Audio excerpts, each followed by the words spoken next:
Al-Imam Al-Bukhari, Bapak Ibu sekalian, itu bahkan matanya buta saat mulai menghafal. Matanya buta. Jadi beliau lahir usia kurang lebih 2 tahun lah ayahnya wafat. Usia 4 tahun matanya buta. Dan divonis oleh medis buta permanen. Buta permanen. Tapi ada keistimewaan. Ini orang tua. Makanya saya sarankan orang tua ya, kalau anaknya pengen cepat hafal, orang tuanya berubah dulu soleh. Rajin sedekah, rajin baca Quran, rajin tahajud, terus berdoa malam. Itu akan berdampak pada anak. Di rumus anak soleh itu gampang sebetulnya. Dengan izin Allah. Orang tuanya berubah dulu jadi soleh. Kemudian lingkungan perbaiki menjadi soleh. Yang ditonton, yang dibaca, yang bermainnya macam-macamnya, hidupkan suasananya. Nah, yang paling menarik, ini ayah meninggal, ibu single parent. Tapi kerjasama orang tua saat ayah masih hidup itu berjalan, di ibunya diteruskan. Seperti Al-Imam Asy-Syafi'i, bapaknya meninggal, ibu masih hidup single parent. Muridnya Al-Imam Asy-Syafi'i, Imam Ahmad, bapaknya meninggal, ibunya juga yang mendidik. Al-Bukhari begitu.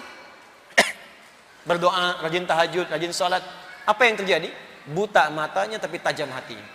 Di antara keutamaannya, beliau itu kalau dibacakan sekali, satu surah sekalipun atau apapun, itu sekali langsung tertanam dalam jiwanya. Sekali baca, nggak diulang. Satu kali ketika sedang pergi ke Kutab, talaki Quran, datang dengan masuk ke kelas, ada senior-seniornya, kemudian dibacakan oleh gurunya surat Qaf, surah 50 itu, sampai selesai. Gurunya cuma nanya begini, hal min hafidh, ada yang sudah hafal? Baru sekali baca.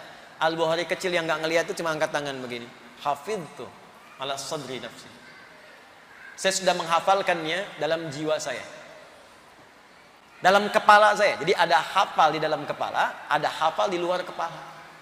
Hafal di luar kepala masih di luar, belum hafal. Ya, ini hafal dalam kepala, ya, dalam jiwanya. Gurunya kaget dipanggil ke depan, tangan ya Bunai, datang ke depan. Coba bacakan. Begitu dibaca, masya Allah, bacaannya sempurna, makhrajnya, sifat hurufnya dan sebagainya. Begitu selesai, diwasiatkan oleh gurunya, minal an tadrusul hadis. Mulai sekarang, ananda belajar hadis. Karena Quran itu jamin kemudahan, hadis tidak. Sungguh Allah telah berikan kemuliaan kepadamu, mudah sekali Quran bagimu. Maka berangkatlah ke hadis bersamaan. Pulang dari situ ke rumahnya, bertemu ibunya, cerita. Bicara, ya amati, tadi begini. Kata ibunya, nah, iktafi bil Quran. Mulai dengan Quran dulu. Kamu kan ada keterbatasan. Beliau yakin dengan gurunya. Makanya di sini penting keyakinan kepada guru. Taat pada orang tua, yakin pada guru. Ketika kaidah ilmu, maka ilmu yang dipakai. Kalau kaidah taat, siapa yang lebih dulu didahulukan? Ya, yang paling mendekatkan diri kepada Allah, itu yang kita taati. Setelah itu turunkan, siapa yang paling dekat dengan kita, yang mengarahkan kita, itu ditaati. Ibu taati. Tapi ketika bicara kaidah ilmu, para ulama di sini lebih paham. Maka dialogkan di sini. Kata anaknya, kata Al-Bukhari, la uridul Quran, saya yakin guru saya itu insya Allah benar mewasiatkannya. Uridul hadis, saya pengen belajar hadis. Lalu Al-Bukhari meninggalkan ibunya, meraba jalan masuk kamarnya, ibunya melihat itu, mulai merasakan dalam jiwanya rasa sedih gitu, haru. Maka segera, ini Bu bisa diikuti. Kalau anak sudah mengatakan, pengen jadi penghafal Qurannya, Pak, aku pengen ngasih mahkota buat Papa, bisa. Itu segera sambut Pak, Bu. Karena Quran itu mau hibah, pemberian.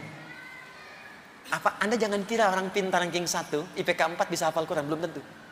Quran itu pemberian. Begitu anak mengatakan, aku pengen ngasih mahkota, Anda langsung peluk dia, masuk ke mihrab, hamparkan sajadah, minta kepada Allah taufik. Itu yang dilakukan Ibunda Al-Bukhari.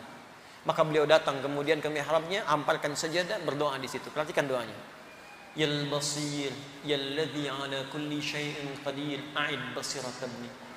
Ya Allah yang maha menatap, basir. Yalladzi ala kulli syai'in qadir, yang semua hal akan terjadi dengan kehendakmu. A'id basiratabni, mohon kembalikan penglihatan anakku. Saat ibunya sedang membaca ini, anaknya sedang mengulang surat Qaf tadi. Sampai ke kalimat, laqad kunta fi ghaflatin min hadha, fakashafna anka ghita'aka wa basaruka al-yawma hadid. Dulu pandanganmu tertutup, gak bisa melihat. Maka mulai sekarang aku buka kembali. Mulai detik ini, maka pandanganmu akan menatap dengan tajam. Sebetulnya ayat ini, ayat menerangkan tentang ahli akhirat, tapi keutamaannya diturunkan di dunia untuk Al-Bukhari sebagai bagian dari janji Allah ketika mendekat kepadanya. Kata Allah, nggak ada yang tidak mampu bagiku, aku sembuhkan sekarang. Kata medis, buta permanen. Kata Allah, nggak ada yang mustahil. Seketika ketika nyampe ayat itu, pandanganmu akan terbuka dengan tajam. Ibunya lelah berdoa, tertidur. Dalam tidurnya bermimpi bertemu Nabi Ibrahim, mengatakan, anakmu bisa melihat kembali sekarang. Maka datang Al-Bukhari kecil, kaget, lompat, datang panggil ibunya. Ummi laqad ra'ait. Mas, saya bisa lihat lagi, bisa lihat lagi. Ibunya kaget bangun mengatakan, rubbama ra'aita bi qalbik. Mungkin kau melihat dengan mata hatimu. Kata anaknya, bal bi'aini, tapi dengan mataku. Ibu pakai baju ini, sekitaran kita ada benda-benda ini, berpelukan keduanya sampai beliau belajar hadis, sampai menuliskan Sahih Al-Bukhari itu selama 16 tahun. Sittata asyar sana. Sebagian ditulis di Mekah, disempurnakan di Madinah. Selesai. Bayangkan, sebagai ahli Quran, Quran bisa menyembuhkan penyakit. Karena itu Quran disebut dengan syifa. Ya, Quran cukup bagi segala hal, karena itu disebut dengan Al-Kafi. Quran melahirkan sebagai kemuliaan. Ya, banyak kita bisa dapatkan.